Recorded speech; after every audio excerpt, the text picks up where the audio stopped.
السلام عليكم ورحمة الله وبركاته نحمده ونصلي على رسوله الكريم أما بعد فأعوذ بالله من الشيطان الرجيم بسم الله الرحمن الرحيم ظهر الفساد في البر والبحر بما كسبت أيدي الناس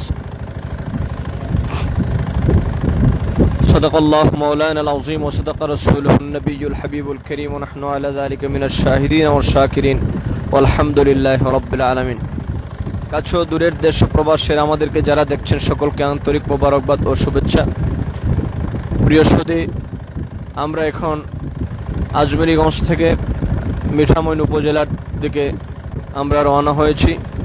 আজমেরীগঞ্জ উপজেলার কয়েকটি গ্রাম খুব ক্ষতিগ্রস্ত হয়েছে এবং বিধ্বস্ত হয়েছে এবং মিঠামইন উপজেলার অনেক গ্রাম অঞ্চল বিধ্বস্ত হয়েছে।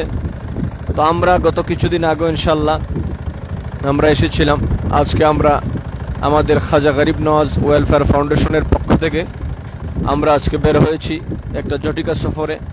আমরা একটা তালিকা প্রণয়ন করছি এবং আমাদের খাজা গরিব নওয়াজ ওয়েলফেয়ার ফাউন্ডেশনের পক্ষ থেকে প্রায় 100 পুনর্বাসনের ব্যবস্থা করা হয়েছে। পুনর্বাসন সহায়তা দেওয়া হবে যাদের ঘর বাড়ি একেবারেই ভেঙে গেছে। আমরা ইনশাল্লাহ নেটওয়ার্ক ভালো থাকলে আপনাদেরকে আমরা সরাসরি অন দ্য স্পট আমরা ওনাদের বাড়িঘরগুলো আমরা দেখাবো এবং আপনাদেরকে বলতে চাই, দেখেন চতুর্দিকে কী পরিমাণ পানি, প্রায় একটা মহাসাগরে রূপান্তরিত হয়েছে। দৃষ্টিসীমা ততটুকু পর্যন্ত এখনও অথই পানি। আমাদের কাছে মনে হচ্ছে আমরা যেন ছোট্ট একটি ডিঙি নৌকায় করে আমরা সাগর পাড়ি দিচ্ছি। দেখেন ওইদিকে মানুষের ঘর বাড়ি, পরিবেশ পরিস্থিতির কি অবস্থা। মহান আল্লাহ তাআলার সাহায্য ছাড়া আমাদের রক্ষা পাওয়ার কোনো উপায় নাই। আলহামদুলিল্লাহ, আমাদের খাজা গরিব নওয়াজ ওয়েলফেয়ার ফাউন্ডেশন 2014 সন থেকে দারিদ্র, অসহায়, নিপীড়িত, নির্যাতিত মানুষের পাশে সময়ে সময়ে দাঁড়িয়েছে। ইনশাল্লাহ ভবিষ্যতেও তার কার্যক্রম ধারাবাহিকভাবে অব্যাহত থাকবে।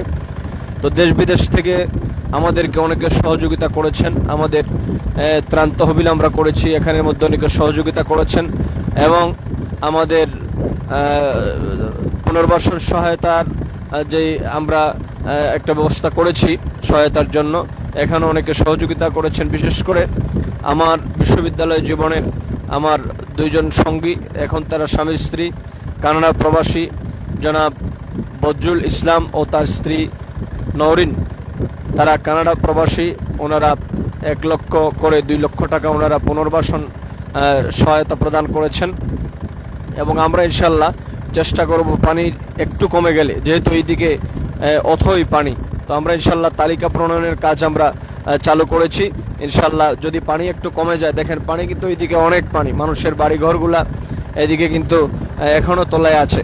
অনেক মানুষেরা বিভিন্ন আশ্রয় কেন্দ্রে আশ্রয় নিয়েছে বা বিভিন্ন দেখেন ওইদিকে মানুষের বাড়িঘরগুলো, এই মানুষগুলা কিন্তু বিভিন্ন স্কুলে বা বিভিন্ন আশ্রয় কেন্দ্রে তারা আশ্রয় নিয়েছে। পানি কবে নাগাদ কমবে মহান আল্লাহ পাকই ভালো জানেন। তো পানি যদি একটু কমে, তখন থেকে মানুষের যখন ঘর বাড়ি মেরামত কাজ শুরু করবে, তখন ইনশাল্লাহ আমরা এই কার্যক্রম শুরু করব। এখন আমরা তালিকা প্রণয়ন করছি।